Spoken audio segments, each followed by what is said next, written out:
احسان شناسی اور خیر خواہی ایک بڑا ہی حیرت انگیز واقعہ ہے جو تاریخی داستان کے طور پر نقل ہوتا چلا آ رہا ہے۔ اللہ جانتا ہے کہ یہ واقعہ سچا ہے یا محض من گڑت، مگر یہ حقیقت ہے کہ اس میں نصیحت حاصل کرنے والوں کے لیے بڑا ہی سبق ہے۔ گزرے وقتوں کی بات ہے کہ ایک بادشاہ اپنے غلام پر بڑا مہربان تھا۔ ہر وقت وہ اس کو انعام و اکرام سے نوازتا رہتا تھا اور غلام نہایت ہی عیش و عزت سے زندگی کے دن گزار رہا تھا۔ شو میں قسمت ایک دن بادشاہ کو غلام کی حرکت ناگوار گزری اور وہ اس پر برس پڑا اور اسے بہت کچھ سخت سست کہہ ڈالا۔ غلام نے بلا کہاں اس طرح کی ڈانٹ پھٹکار کب سنی تھی؟ وہ تو ہمیشہ سے عنایتوں اور نوازشوں کا عادی تھا اور بہت رنجیدہ ہوا اور رنجیدہ رہنے لگا۔ آخرکار اس نے ایک دن وہاں سے نکل جانے کا ارادہ کیا اور بغیر کچھ کہے سنے ایک دن وہاں سے فرار ہو گیا۔ بادشاہ نے غلام کی تلاش میں ہر طرف اپنے لوگوں کو روانہ کیا۔ لوگوں نے ہر طرف تلاش کیا لیکن غلام نہ ملا۔ بادشاہ غلام کے ساتھ ہمیشہ ہی نیکی کرتا تھا۔ بادشاہ کو اس بات کی بے پناہ تکلیف ہوئی کہ اس نے اپنے غلام کے ساتھ ہمیشہ نیک سلوک کیا، انعام و اکرام سے نوازا، شفقت و محبت سے پیش آیا، اور ایک دن غصے میں کچھ کہہ دیا تو وہ ایسا احسان فراموش نکلا کہ زندگی بھر کے احسانات و انعامات کو اس نے یکسر بھلا دیا اور اس نے دل میں یہ طے کر کے آخر کبھی نہ کبھی تو وہ ملے گا۔ جب بھی وہ مل گیا اس کی گردن اڑائے بغیر نہ مانوں گا، اور اس دن کا انتظار کرنے لگا۔ ادھر غلام بادشاہ کو چھوڑ کر چلا تو آیا، مگر بادشاہ کا حسن سلوک اور اس کے احسانات بھلا نہ سکا۔ جب بھی اسے بادشاہ کے حسن سلوک کی یاد آتی تو بادشاہ کی خدمت میں حاضر ہونے اور اپنا قصور معاف کروانے کے لیے بے چین ہو جاتا، مگر خدمت میں حاضری کے لیے اس کی ہمت نہ ہوتی۔ اسی شش و پنج میں ایک مدت گزر گئی۔ آخر ایک دن غلام نے ہمت کر ہی لی۔ اس نے فیصلہ کیا کہ وہ ضرور اپنے محسن کی خدمت میں حاضر ہو کر اپنے قصور کی معافی چاہے گا۔ یہ سوچ کر وہ روانہ ہوا اور بادشاہ کی خدمت میں پہنچ گیا۔ غلام کو بادشاہ کی خدمت میں پیش کیا گیا اس سے پہلے کہ وہ کہے۔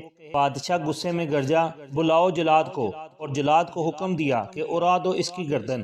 جلاد حکم پاتے ہی ننگی تلوار لیے آگے بڑھا۔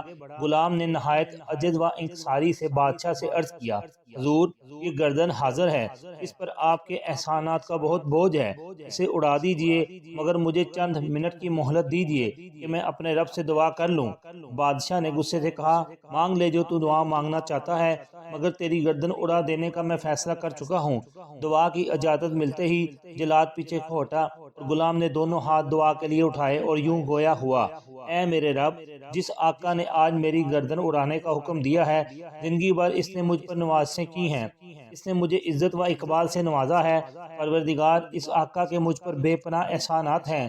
پروردگار، یہ آج مجھے قتل کرا رہے ہیں، میں تجھے گواہ بنا کر کہتا ہوں کہ میں نے اپنا خون ان کو معاف کر دیا، اور تجھ سے درخواست کرتا ہوں کل حشر کے میدان میں ان کو نہ پکڑنا، میں اپنے اس محسن کو کل حشر کے میدان میں شرمندہ نہ دیکھ سکوں گا۔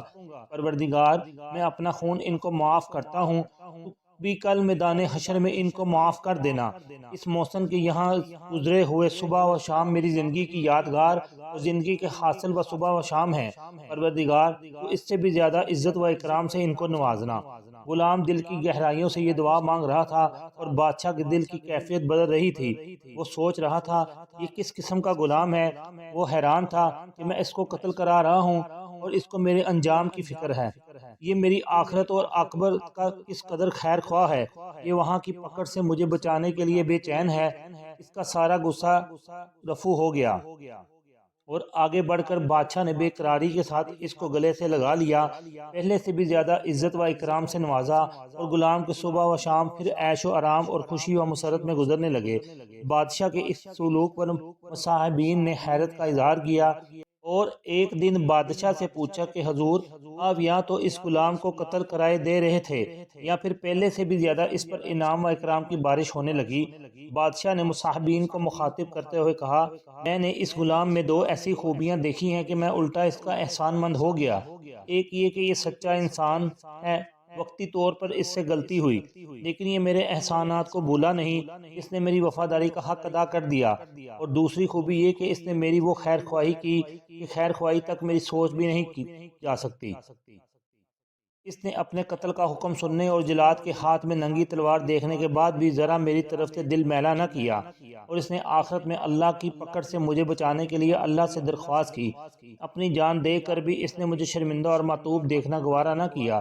اس سے بڑی کوئی اور خیر خواہی نہیں ہو سکتی۔ حقیقت یہ ہے کہ انسان کی یہ دو خوبیاں، ایک احسان شناسی اور دوسری سچی خیر خواہی، ایسی بنیادی خوبیاں ہیں کہ جو نہ صرف بندے کو انسان کی نظر میں محبوب اور قابل قدر بناتی ہیں، بلکہ اللہ کی نظر میں بھی وہ بندہ قابل قدر اور محبوب ہو جاتا ہے۔ ایمان کی راہ احسان شناسی اور شکر گزاری ہی تو ہے۔ خدا کی نعمتوں کے احسان سے سرشار ہو کر جب بندہ دل کی گہرائیوں سے خدا کا شکر ادا کرتے ہوئے کہتا ہے الحمدللہ رب العالمین، تو یہی احسان مندی اور شکر گزاری کا جذبہ اس پر ایمان کی راہ کھولتا ہے۔ اللہ تعالی عمل کی توفیق عطا فرمائے۔ لائک اور شیئر کر دیں، چینل کو سبسکرائب اور فالو کر دیں۔